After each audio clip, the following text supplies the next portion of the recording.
The Fearless Podcast, in a time of deceit, telling the truth is a revolutionary act.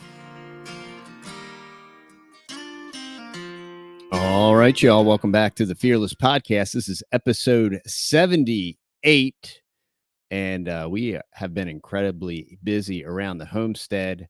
I have another excellent, awesome guest that I want to introduce to y'all.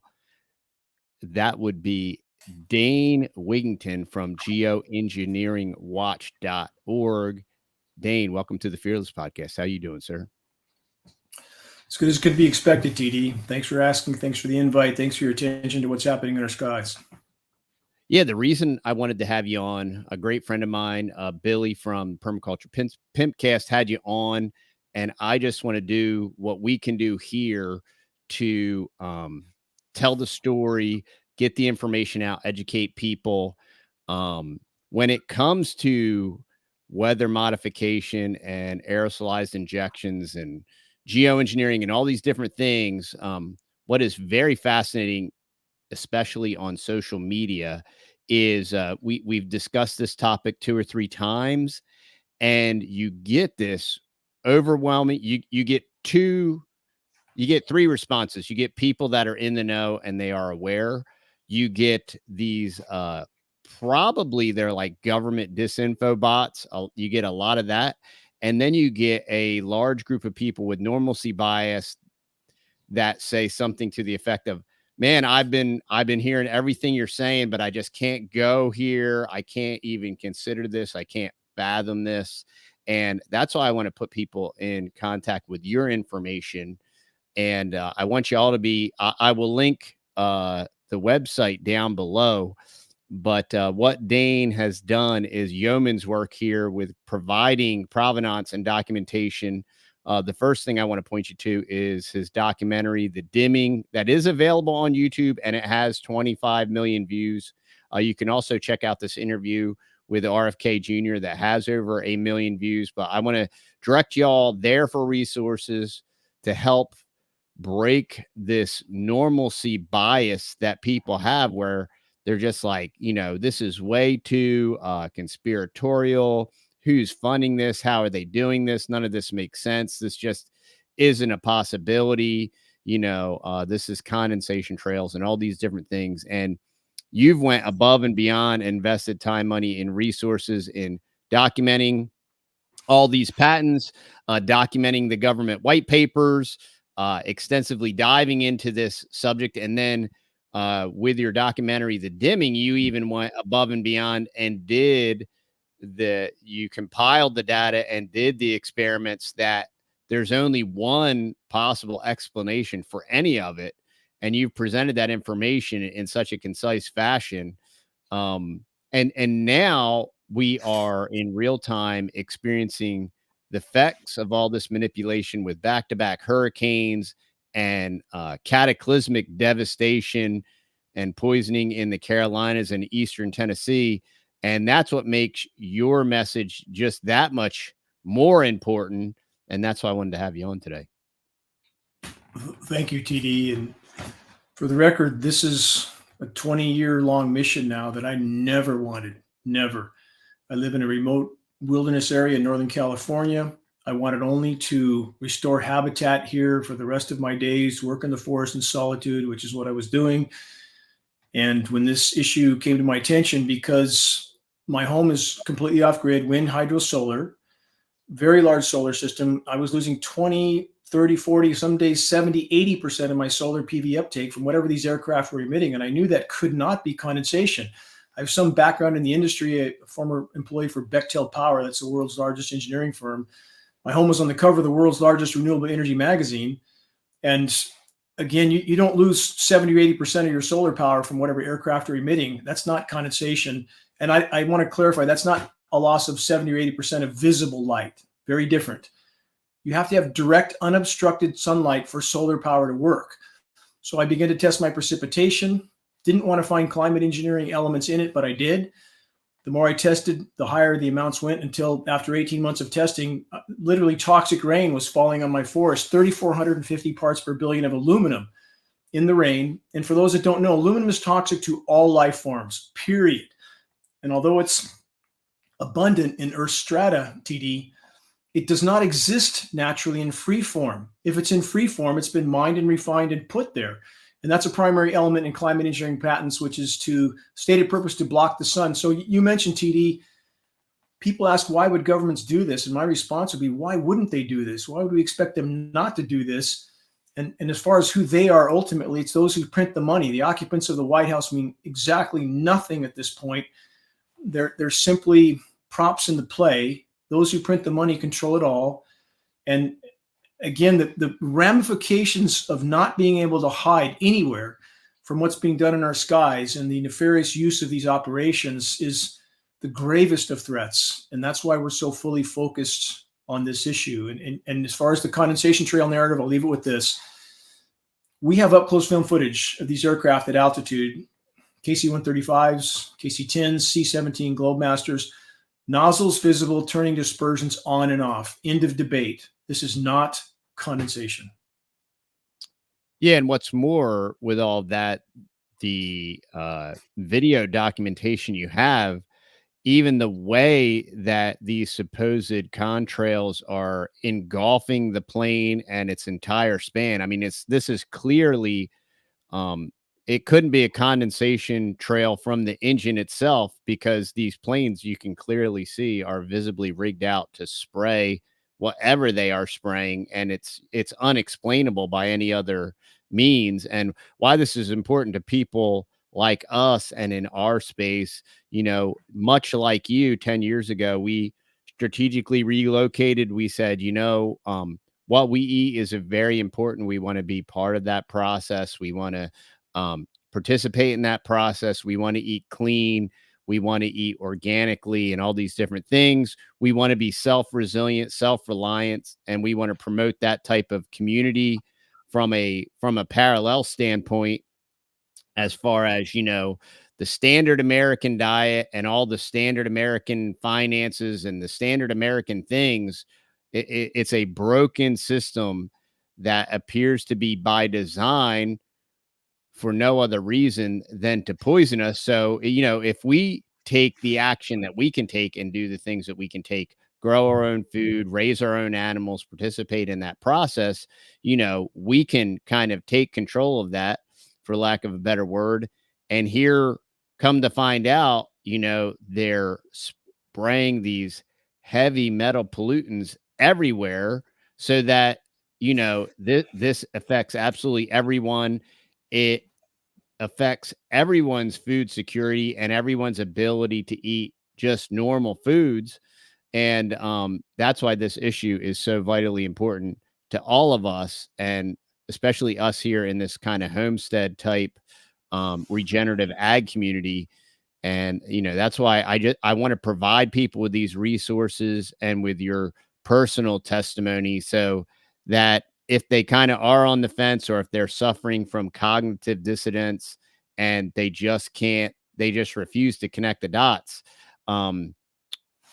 blissfully ignorant, it just is going to lead to all of our demise, to the point where we won't even have a quality of food to eat. You're correct, TD. We won't have anything to eat. Normalcy bias will very soon be blown to bits as the walls cave in, and they are caving in.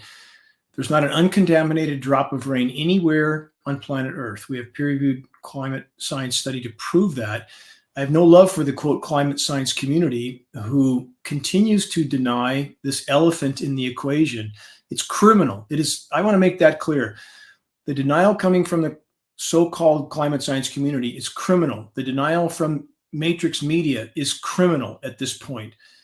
If legally speaking, if you participate in the cover-up of a crime, you become an accomplice to that crime. And in all these categories, that is the case. So in regard to the ubiquitous contamination of the planet, yes, we have decomposing plastics everywhere. We've treated the planet with unimaginable contempt, and there's too many, especially in alt media, that don't want to acknowledge that we have trashed this planet in countless ways. That needs to be acknowledged. And yes, I have disdain for Al Gore as well, and all the environmental groups, all of whom are behaving with criminal hypocrisy. In the case of the environmental groups, they will not acknowledge climate engineering because their attorneys have told our attorneys at geoengineeringwatch.org that they don't want to lose their 501c3 nonprofit, so they won't acknowledge this issue. How does that hold up with a group that claims to care about the environment? It doesn't. So yes, there's that criminal hypocrisy, but that doesn't mean the damage isn't real. I want to stress that again. If people making money off the collapsing climate, of which climate engineering is the single greatest factor, but by no means the only factor. So when we have wars, TD, there's individuals and entities that make money off both sides of the conflict, right? Disaster capitalists, right? But that doesn't mean the conflict didn't happen. That doesn't mean people didn't die. So again, the state of the planet right now is beyond grave. Every day that climate engineering is allowed to continue makes it far worse still. But it's important, if people want to help in this battle, it's important not to claim there's no damage to the climate, that it's all a hoax. All that does is alienate half the people we need in this battle with the first punch. It alienates them. If we acknowledge, yeah, we've been bad stewards of the planet, but how do we have any legitimate discussion about climate, anything from any perspective, without first and foremost addressing climate engineering, AKA weather warfare? And that's exactly what it is. I'll leave it with this. There is no benevolence in these programs whatsoever. They are about power and control, period. And that power and control includes confusing the population on the true state of damage to the climate by causing chemical cool downs. TD, were you in Texas when the big freeze hit 3 years ago, I think? Yeah. We were here. We experienced all that, and it was unexplainable and bizarre and at a peculiar time of year. And it was just as all of our fruit trees were waking up. They had already woken up, and it was at, if you wanted to do damage to a food system, it was at the perfect time of the season for it to happen. It was very peculiar. And that's part of the plan. That is part of the plan. You control food supplies, you control population. So I hope more people consider and research the fact that that event was absolutely engineered top to bottom. People should question how it can be 0 degrees in Dallas, Texas, when it's 85 degrees at nearly the same latitude in Florida. At the same time, it was 0 degrees in Dallas. It was 33 degrees warmer at the North Pole. We need to examine this situation and understand there's nothing natural about this. These are patented processes of chemical ice nucleation cloud seeding operations. It's an endothermic reacting element that causes ice to nucleate at far higher than normal temperatures, but that does cool things down. JD, think about the first aid kit on the shelf in your garage. You could sit there for 20 years with a cold pack in it at room temperature, and you mix those chemicals, you have ice instantly, right? Yep. Same thing on a massive, unimaginably large scale. And when we're testing this precipitation, we know that that's what's in it. Had any major hailstorms, JD, like baseball and softball size hail? Dallas gets them every single year. We haven't had anything that large out here, but Dallas regularly gets softball size hail at least once a season. Once a season now. Historically, that was not true. And now it's happening so much that insurance companies are canceling any hail provision in their policies because it's so epidemic now. That's chemical ice nucleation. If your listeners search, they can go to geoengineeringwatch.org and look at the engineering winter section to see mountains of data and photographs on this process. It shows, for example, in Lake Michigan, where they conduct these operations regularly, if they search Lake Michigan ice balls, they'll see 75-pound basketball-sized, perfectly spherical ice balls just completely covering shores of Lake Michigan. There's nothing natural about that. That's chemical ice nucleation. So we have components of climate engineering, and this is part of the many agendas. Too many people want to think it's just for this, it's just for that. There's so many agendas being carried out. But one, when you conduct an operation like that in Texas and bring it down to unimaginably cold temperatures, people immediately, without any investigation, think the planet can't be warming. It has to be a massive lie. It's all nonsense. And so it doesn't matter if they've been under record temperatures for previous years or the next years. They remember that cold event, and psychologically speaking, it has a very profound effect in driving a wedge into society, making half of society not believe the climate's damaged, and the other half, of course, believes it is damaged, and the half that believes it is damaged, when they hear the word geoengineering now, because they've been trained, they think that anybody who mentions that word denies all other sources of damage, so they don't want to hear anything about geoengineering. Divide and conquer, and we need to cure that. We need to simply have the mantra from either side of the fence. Again, can't talk about climate anything from any perspective without first and foremost addressing climate engineering. And if we build a bridge there and we unite the tribes, we have a chance of exposing and stopping this. And the other interesting thing, when you look at the history of all of this and how long it's been being experimented with, patented, and in active known use, in another parallel way, it becomes a self-fulfilling prophecy. Like if you've been manipulating the weather and been manipulating the temperature, and then then you finally like reveal the fact that like, oh, we want to try this geoengineering, and you have Mhm. all of these professors like David Keith. I think he used to be at Harvard. He's now switched schools or whatever. But you have these, Yes. and you've confronted these men, uh, you know, to the face about these particulates and how poisonous they are, and they hem and haw and divert and do all these things, and they basically their excuses. Well, yeah, some people will die, but the greater goal. This is for the greater good, and that only makes that only makes any type of rational sense, especially in light of this, what has become scientism, whether it's referring to medical intervention, whether it's some type of biological intervention, or this, even with geoengineering, it's just this elevation.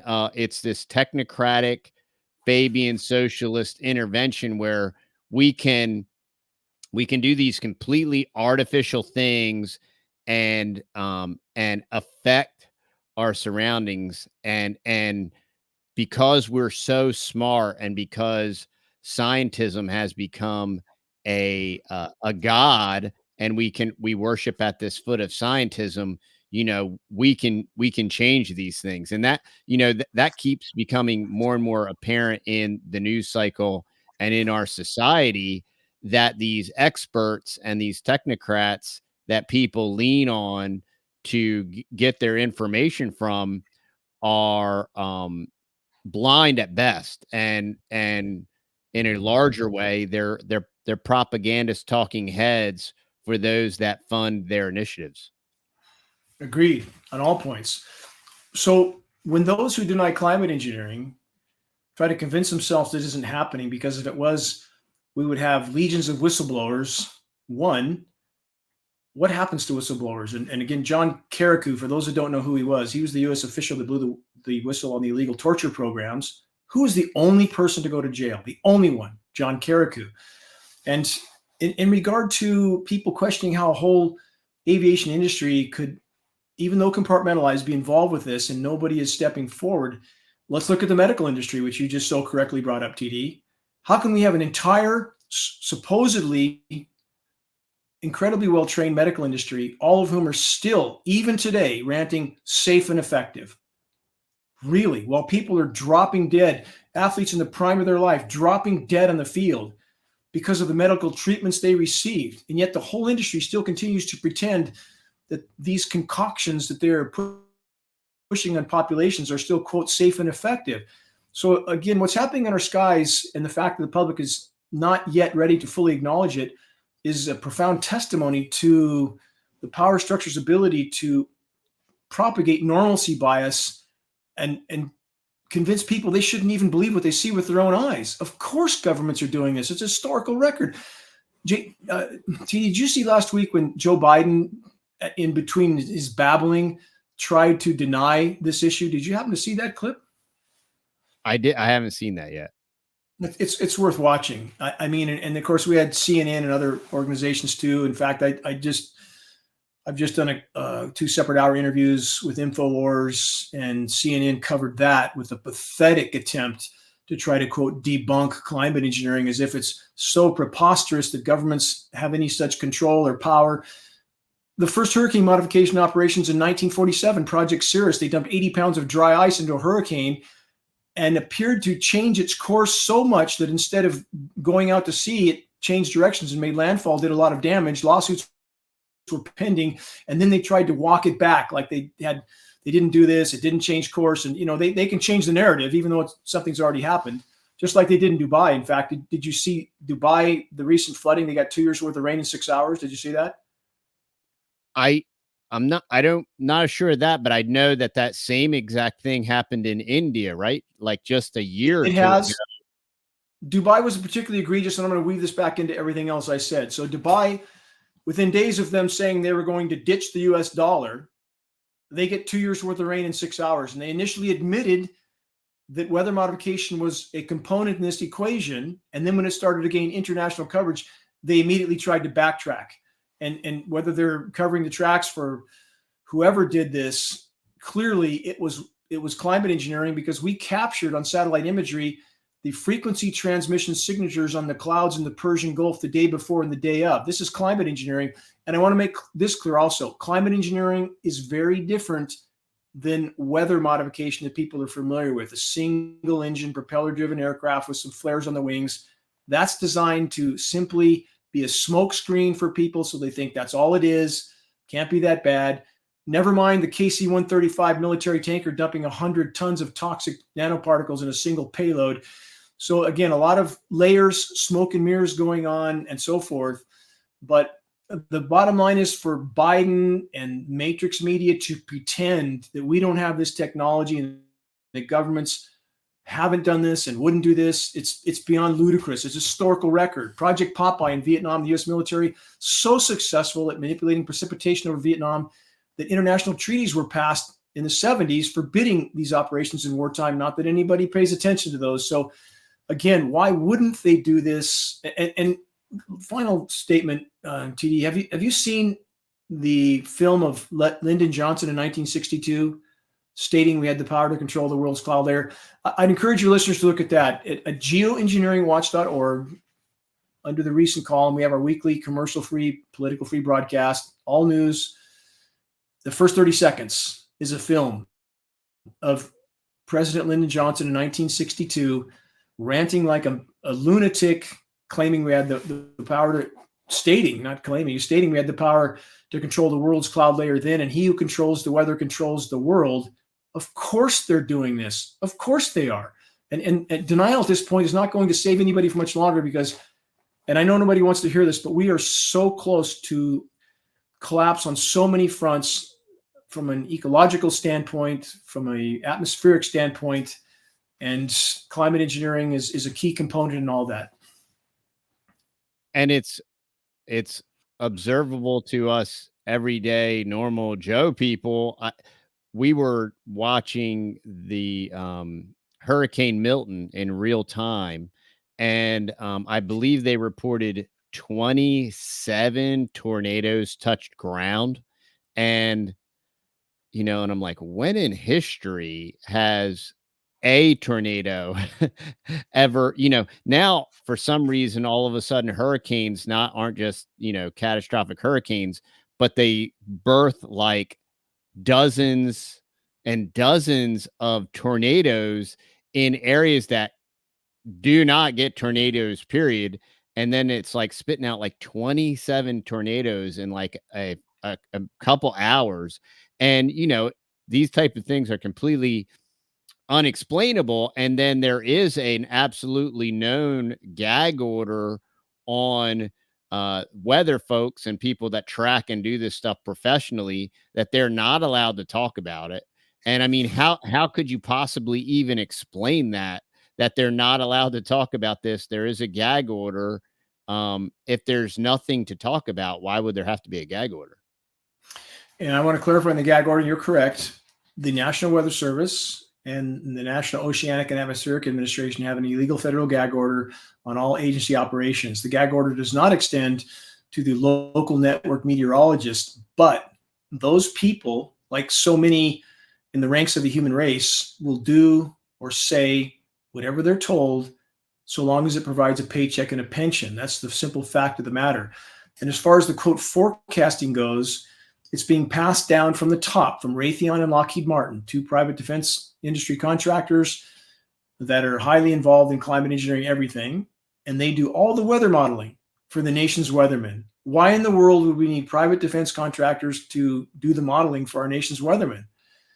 Unless they were intervening with the weather and they need the script to match. And that script goes all the way down to the local meteorologist who, in Northern California, as an example, we have the network meteorologist telling us 7 days in advance that a particular day will be mostly sunny or filtered sunshine. And the only thing in the sky in those days is what's being spewed out the back of geoengineering jet aircraft. No natural clouds whatsoever. How in the world would they know that that's going to occur 7 days in advance unless they're reading a script? If we look at Hurricane Harvey, I'm sure you remember that. I'm not sure if you're in Texas at that point, but we recorded the frequency transmissions that manipulated that storm. How did those quote forecasters, AKA script readers, know 7 days in advance that that storm would go where it went and sit there for days, dumping 50 inches of rain?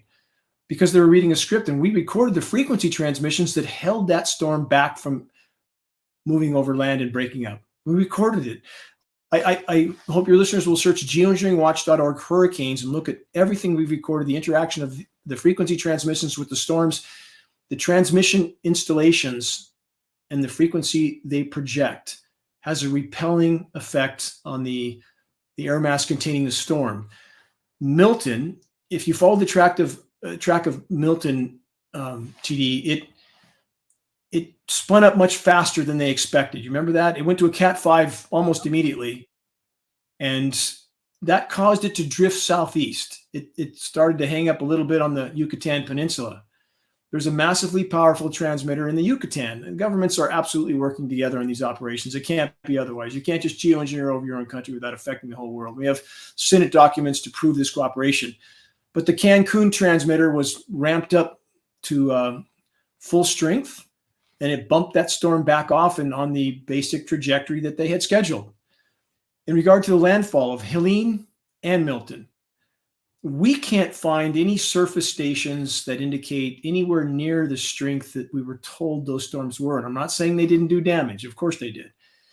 But we can't find any wind speeds of 140 miles an hour for Helene or the Cat 3 wind speeds recorded for Milton. And yet the places that were completely annihilated, like North Carolina, we were given no advance warning of that, were we? And we recorded the steering of Helene and the projecting of the moisture over that region. That's on our homepage, Steering Hurricane Helene. So we're encouraging people to understand these are patented processes. We can all speculate on the agendas and objectives being carried out, and there are many. It's not just this or that. Same with the state of the climate. It's not just this or that, because we've been too well trained to think you're either on the blue team or the red team. The world is much more complicated, and the climate and things that affect the climate is much more complicated as well. But again, the last remaining foundational factors in the planet's life support systems are being obliterated. Many factors are contributing, but when you have an intentional human activity, aka weather warfare, that is the most destructive of all. If we don't stop this, and the elements are toxic, by the way, we're all breathing this stuff too. If we don't stop this, we're on an unimaginably limited time frame, all of us. Yeah, and there's a couple white papers that are available on your website and elsewhere. Weather as a force multiplier, and I think the other one is weather as a weapon.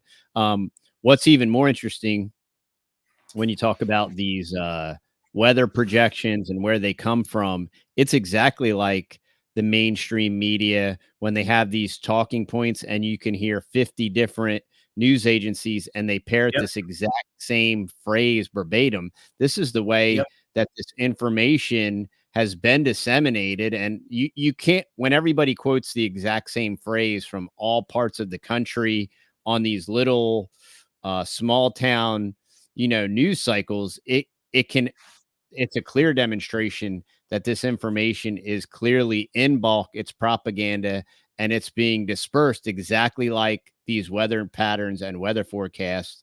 And what's even more ironic is just maybe 2 hours ago. Yeah, at 1:23, I got an email from the New York Times. And if you look at this article, which I don't have a subscription, so you can't view it, but America's vast population shift has exposed more people to the risk of natural disasters and dangerous heat. And if you look at their map, their map is correlated to where these radio frequency bands, like, to me, when I look at these projections of this, radio frequency radiation, it's exclusively it's a picture of this map that they have. It's incredibly ironic, but this is just more of that trickle out propaganda, and you're going to blame the weather and natural events on people moving from one zip code to another. Like, how to that can't make sense on any planet. It can't. I mean, again, um, a simple migration of a population would not be a factor in this equation. I fully agree. The current paradigm is very destructive, and this is all we're trying to, again, to build the bridge. I think it would also be irrational, just as you said, again, the migration of population from one place to another can't have anything really to do with anything. But the other forms that are of human activity evolved with the current paradigm do. And what we're trying to, again, build bridges with is to acknowledge we've been really bad stewards of the planet. There's no question about that. But climate engineering has so radically ramped up the destruction by disabling the planet's ability to respond to the damage done. And that's exactly what it's done. In the attempt to mask I think you alluded to this earlier, TD, but in the attempt to mask from population some of the damage done to the planet, much of it from these programs to begin with, they double down on these programs, inflicting even more damage.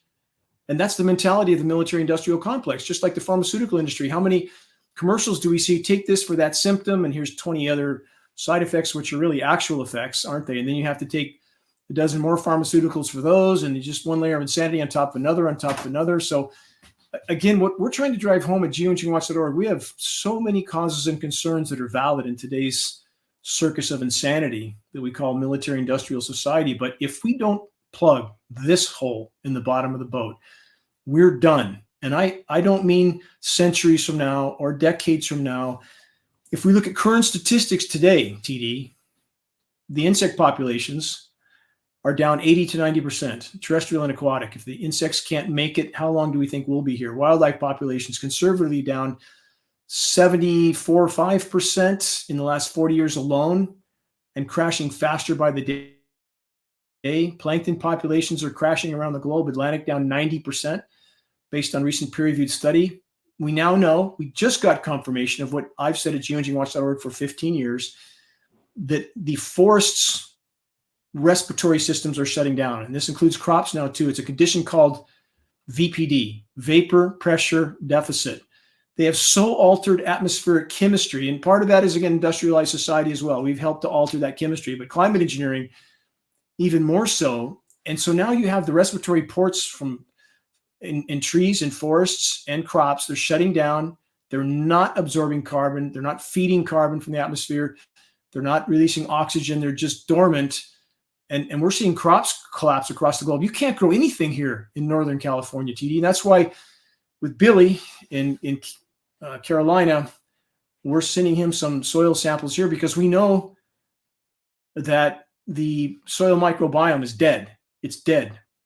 There's no decomposition on the forest floor, none. There's no forest smell because the trees aren't breathing. They're dying by the day. And why would we think otherwise when we have rain that's packed full of aluminum, toxic to all life, killing root systems? TD, you see trees tipping over? You certainly saw in the storms how many trees tip over now. It's like they all just fall over, right?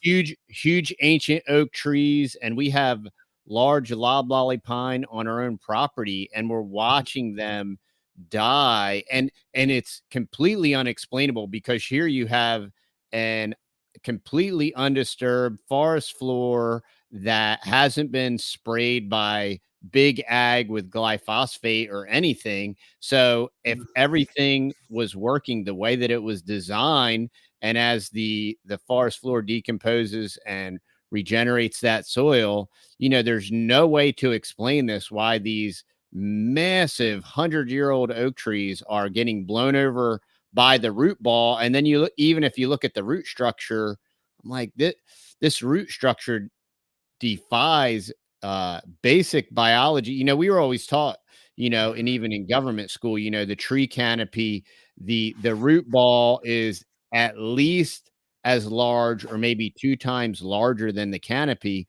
And you'll see these gigantic circumference oak trees with this broken superficial root ball. And you're like, this tree, there's no explanation for how this tree could have ever blown over. And I mean, we see this every single year with these straight line windstorms, and we have trees uh, on our property that they still kind of look alive, and they're leaning precariously. And there's like, this is such a massive tree. There is no explanation for why this tree wants to just fall over under its own accord, basically. There's your explanation. Bioavailable aluminum, which is killing root systems, and they're dying back, just like the crowns of the trees are also dying back. Again, killing soil microbiome, aluminum toxic to all life forms. And we have peer-reviewed study in the root systems. The introduction of bioavailable aluminum, again, which is in our rain. We have yet to come up with a rain test that doesn't have this ubiquitous contamination now, thanks to climate engineering. When roots are exposed to this, they shut down nutrient uptake. They start to die a slow, protracted death.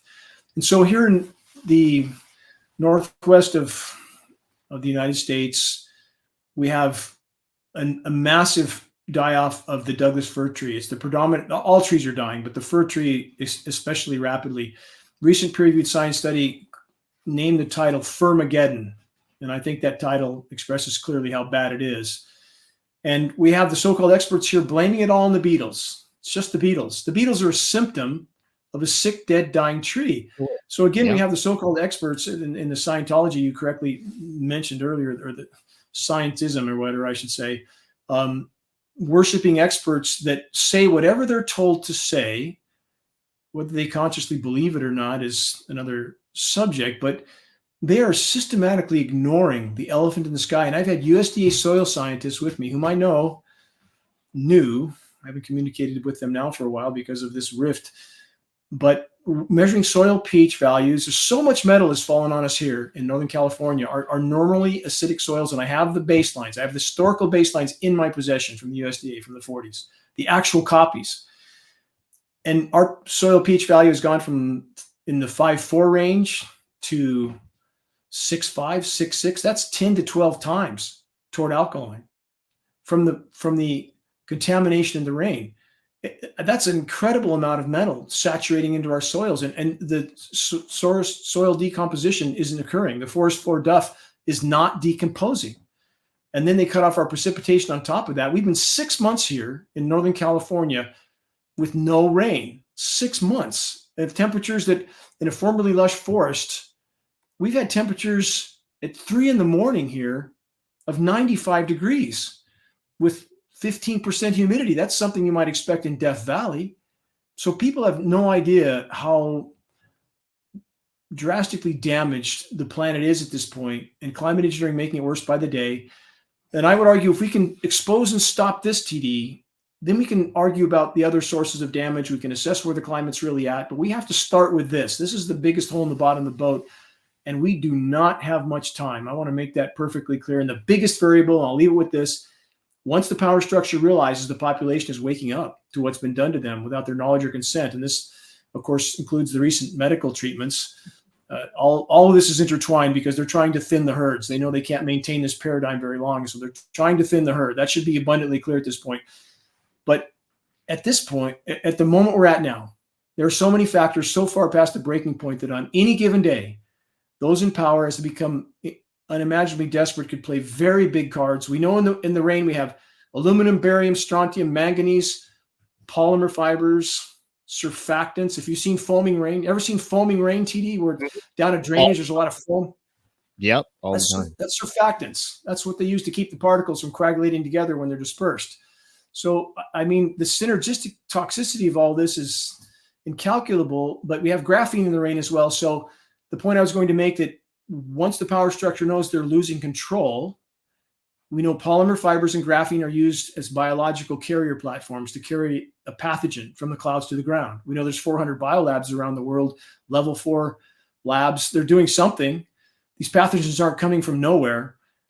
So if they have the platform already established, what's to stop them from adding something much more lethal to this spray dispersion mix and putting us all on the ground overnight? And what is so unifying about this topic, we have several people in the regenerative ag space, like Joel Salatin, who was just on, where he calls himself an environmentalist because, you know, uh, we do realize that we are monkeying with our foods, with every life cycle and every life system, whether it's genetically, whether it's in agriculture with the soil life biome and the use of chemicals and just the rampant use of chemicals.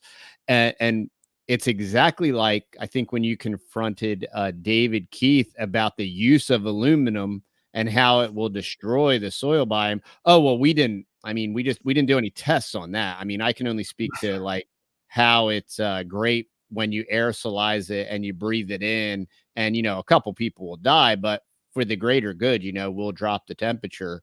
But they willingly ignore the lethality of it, of once it get like it magically disappears, like it's pixie dust or something, and they're dumping it onto the earth and not expecting cataclysmic. And I mean, these are highly educated people that teach other people, and to act so ignorant, like, oh yeah, we just never really thought about that, or we purposely didn't test it so that way we could have plausible deniability and just say, oh yeah, look at that. Who would have thought that dumping megatons of aluminum into the soil would impact our food system?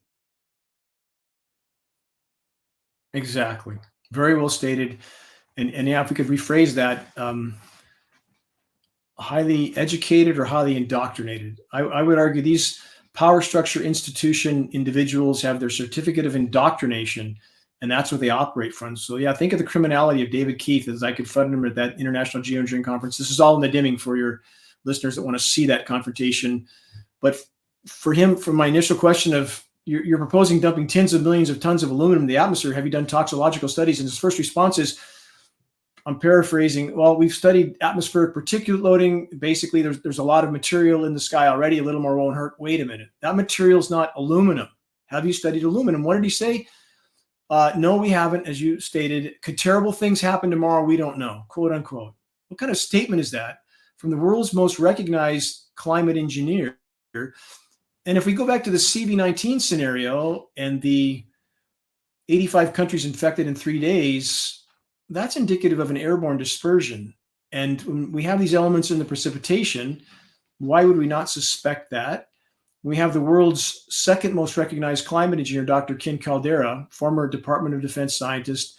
We own the audio at geoengineeringwatch.org of him stating in his own words what he did for the DoD: design ways of spraying pathogens into clouds to infect the populations below. He works for Bill Gates now, at least in some capacity. That's on the record on Bill Gates's And website. So our family, in our discussions, we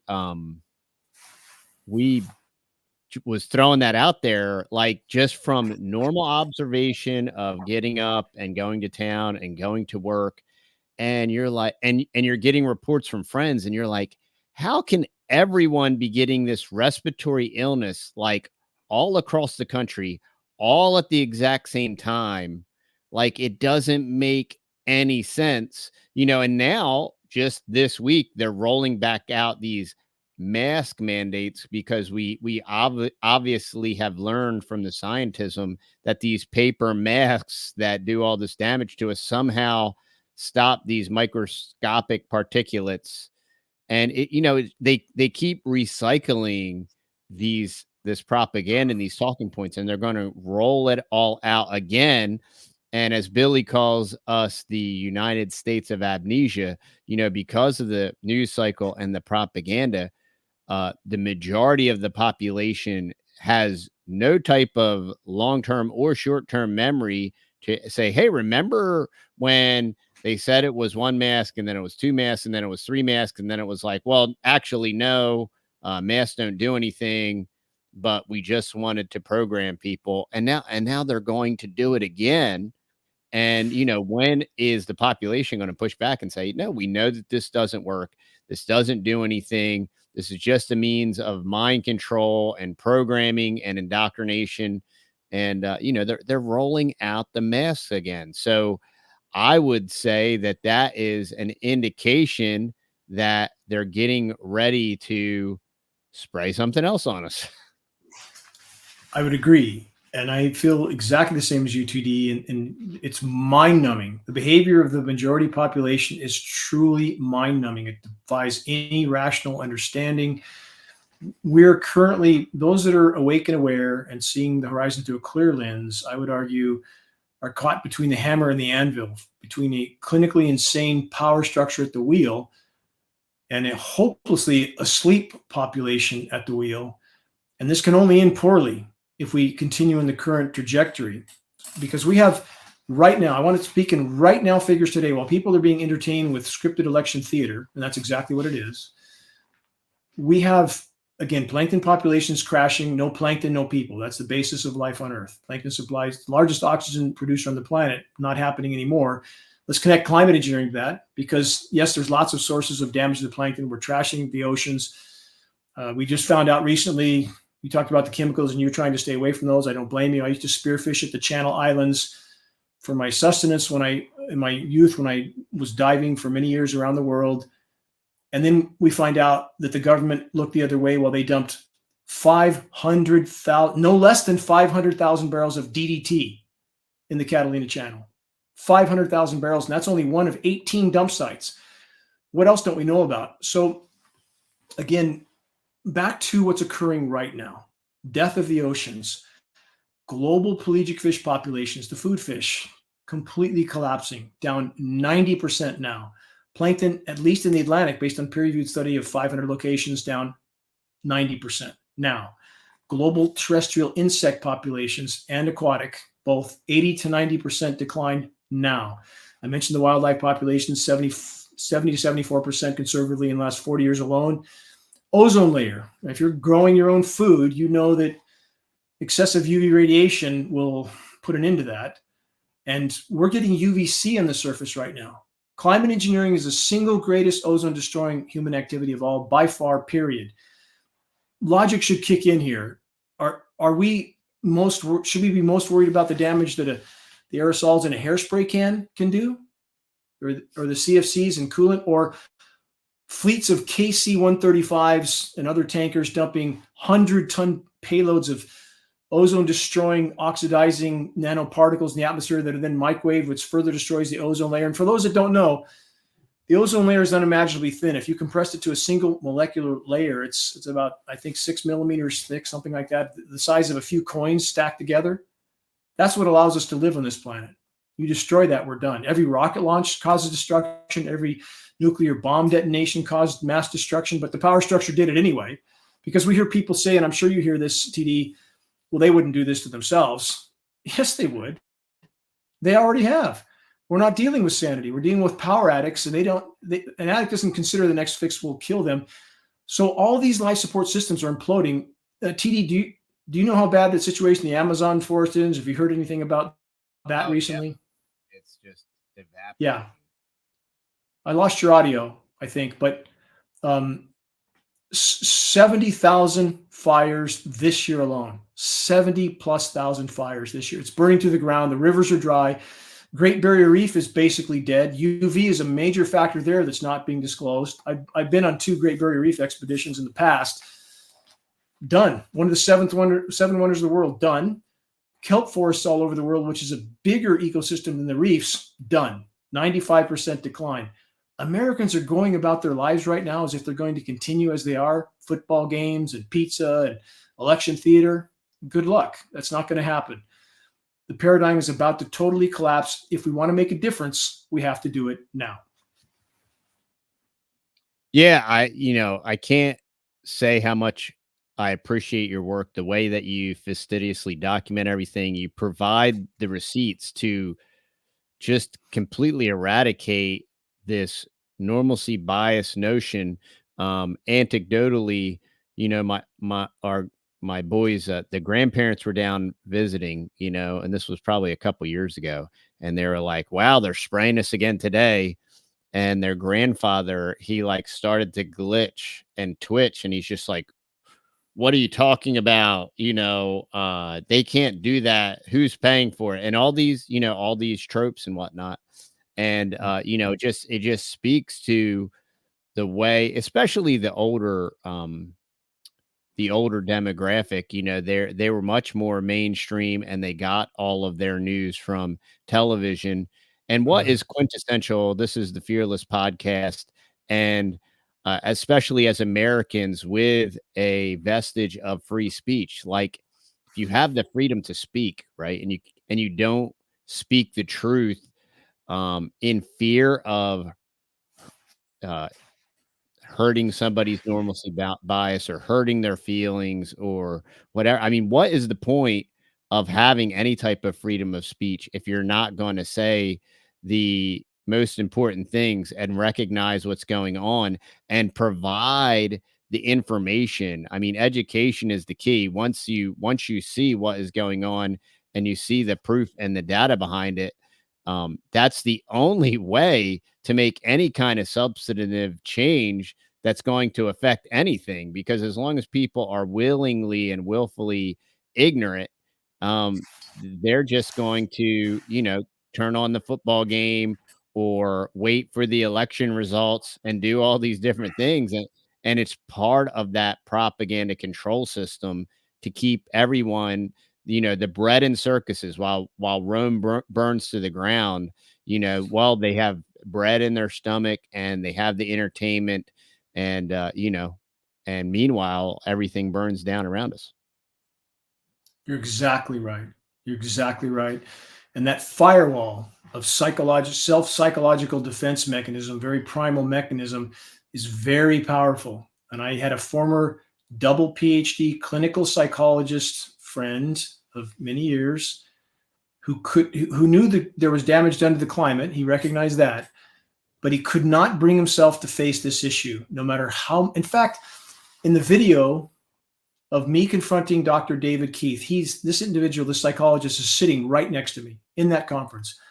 And in spite Wow. of all he knew, he could not bring himself to face this issue. One of the last statements he made to me, he's dead right now, by the way, because he received the recent medical treatment pushed by the medical industry, and now he's dead.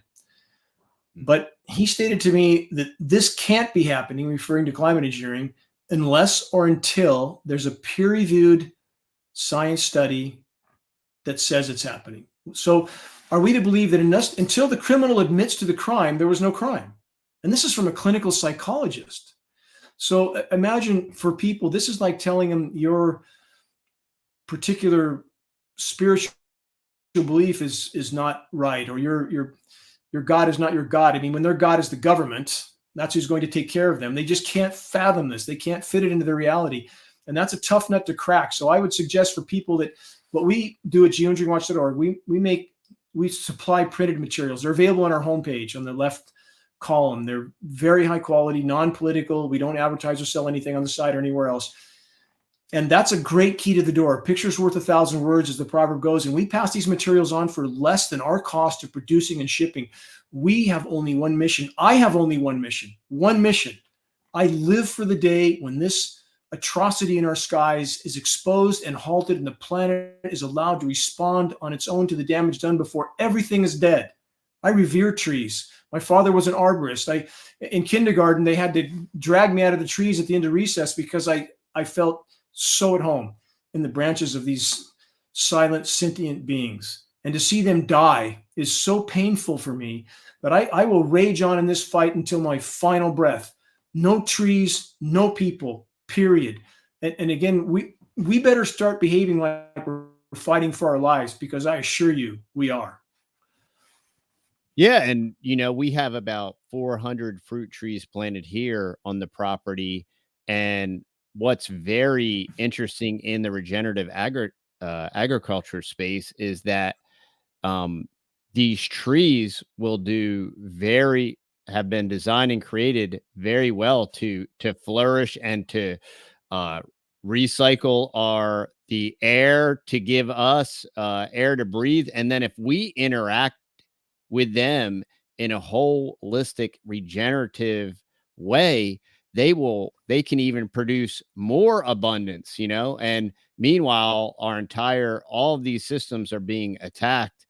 And I had never grown anything in my entire life until about 8 years ago, and I just really became infatuated with trees and fruit trees and propagation and grafting and all these different neat artisan um, skill sets that are being lost.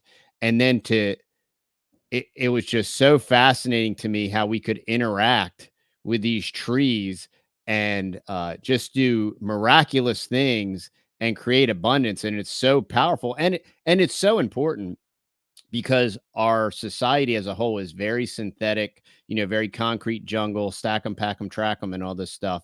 And if we slow down and observe uh, nature around us and then participate in that, we can create abundance. And, once again, it's why this message is so important. It's why the data is important. It's why I wanted to direct you all to geoengineeringwatch.org. If you want updates from Dane, you can get the information here. Dane, I greatly appreciate the time that you've invested with us today. Um, and I want to thank you so much. And this is a value for value proposition, y'all. If you appreciate our information, please go on over to thetexasboys.com. We love and appreciate all of our supporters and those that share and like the Fearless podcast. And now more than ever, remember, stay fearless, my friends.